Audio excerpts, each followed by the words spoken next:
Due to the amazing food culture in our community, we were inspired to start the Serve It Up Como campaign to help 6 impactful nonprofits right here in our community. After the first round of competition, we partnered our top 6 chefs with our local nonprofits.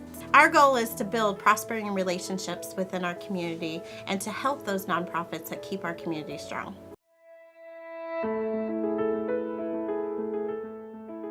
Our official mission is to nurture and inspire public housing children. And we want it to be like an oasis right here in the middle of their neighborhood. Well, the kids come after school every day and they get a snack. They will often ask for help with homework or school projects, or they want to play outside with a volunteer, toss a ball around, read a book. Every weekday we have a different group that meets, a group where we teach them the importance of having honor, strength, dignity, purity, and courage in your life. We use a lot of Bible women or men as examples. And we want them to embrace it, to understand it, to believe it, and then to weave it into their lives so that when they reach certain crossroads in life, they have a different set of options to choose from. It is our dream that at the end of the day, when these kids are 20, 30, 40, they will look back and say the happiest days of my childhood were my times at Granny's house. First Chance for Children works in Boone County and many of the surrounding counties to help get kiddos ready for kindergarten. If you can get children ready to go to kindergarten and they can make it there, studies show that they're more likely to succeed later in life. The lowest income neighborhoods in America, there is 1 book for every 300 children, and in the middle income areas there are 13 books for every child. We provide 3 main services. Our home visitation, we call it Baby U. Our second program is our Cribs program, and that provides a safe sleeping environment for a child. Our Lend and Learn library offers an environment for families to come and play. We know when you are stressed about where your next meal is coming from, where the next set of diapers is coming from, you can't think about your parenting skills. So we work to first alleviate those issues and then provide the education and parenting and support afterwards.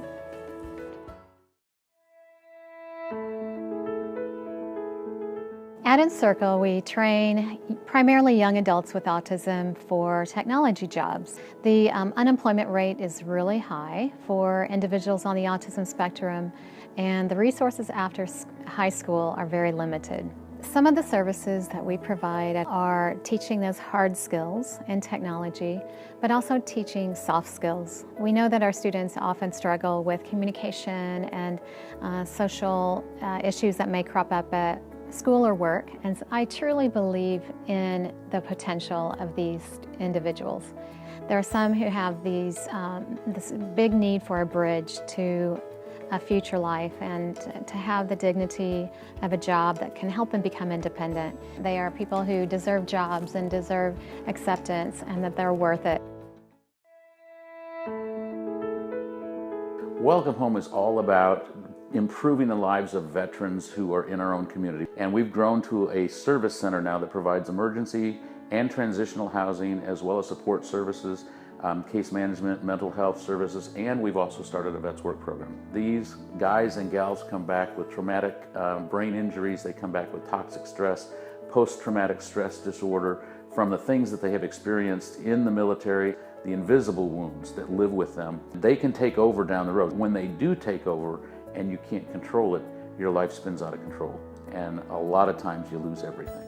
While they know how to be really good military personnel, they don't know how to be good civilians. They were willing to make the ultimate sacrifice for all of us. It's unconscionable to me that somebody who has done that would be living on the streets, and we're not going to let that happen anymore.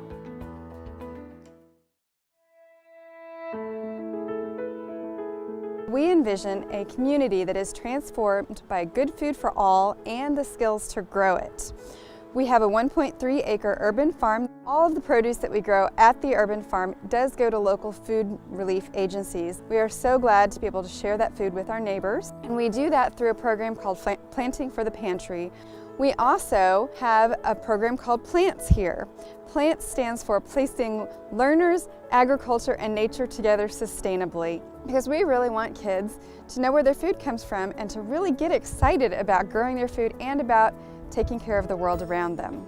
We also have a program here called Opportunity Gardens, where we work with families that are living with low income to help them learn to be gardeners in their own backyards. People get out of their houses, they're all outside working on their gardens, and then they start to talk to each other and they start to build community.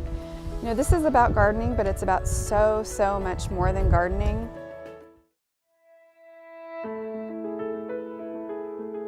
Primrose Hill is a faith-based addiction recovery center for women and children, 12-month program. Addiction touches so many lives.